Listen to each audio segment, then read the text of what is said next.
Hmm. Voici une jeune petite fille qu'on vient aussi de trouver à l'auberge étant mourue. C'est-à-dire qu'elle a rencontré un monsieur. Le monsieur lui a dit que je viens à l'étranger. Elle n'a pas pris la peine de connaître le monsieur. Entre-temps, le monsieur lui dit qu'on va passer un week-end en amoureux. La jeune petite fille a accepté, n'avait que 21 ans.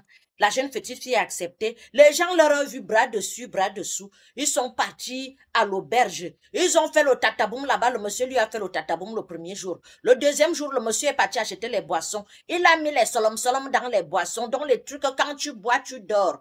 Quand la fille a dormi, le monsieur lui a attaché les mains, lui a coupé le sexe et a arraché ses dents. Du jour au lendemain, 2 jours plus tard, le réceptionniste se dit que le monsieur, s'il ne fait que faire les allers-retours, après il a fait la disparition, on ne le voit plus. Il se dit que comme le monsieur ne le voit, peut-être la fille est encore là-bas dans l'auberge. Le réceptionniste de l'auberge va frapper à la porte. Quand il pousse la porte, il trouve que la fille, les mains sont attachées derrière, le sens a disparu, le monsieur a arraché tous ses dents, il a fait la disparition. Est-ce que vous trouvez les choses comme ça normales? Vous les jeunes petites filles de maintenant, voici une deuxième. La première, on avait arraché son sein gauche, on a fui avec. Voici la deuxième que l'autre même qui cherche encore son sang jusqu'à aujourd'hui. Elle n'a pas retrouvé son sang. Celle-ci, elle a eu la malchance, elle a mouru. Donc, elle ne peut plus manger Noël. Elle ne peut plus vivre. Son famille va chercher à gauche et à droite que voilà les jeunes petites filles. La peine que vous donnez à vos parents.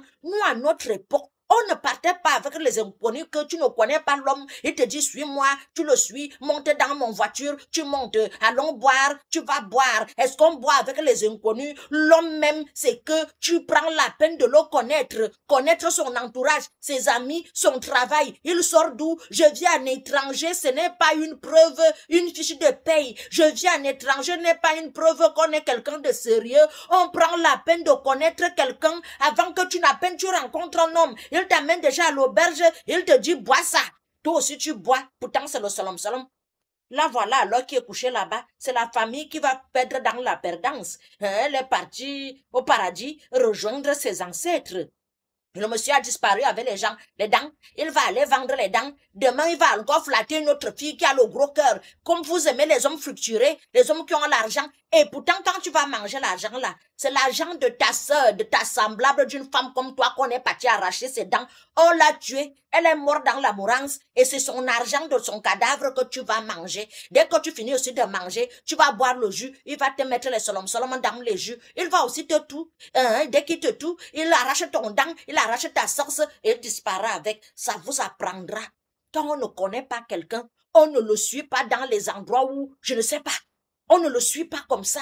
Menez souvent d'abord les enquêtes. On mène les enquêtes avant de partir avec un inconnu. On tue facilement dans les voitures, dans les bosquets, dans les auberges, dans les hôtels, dans les voyages dans une ville que tu ne connais pas. On ne doit pas t'amener où tu ne connais pas.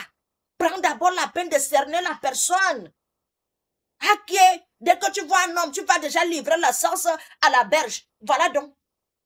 En tout cas, la fin d'année d'ailleurs, vous allez voir les varâtres. Celles qui sont sages vont vieillir.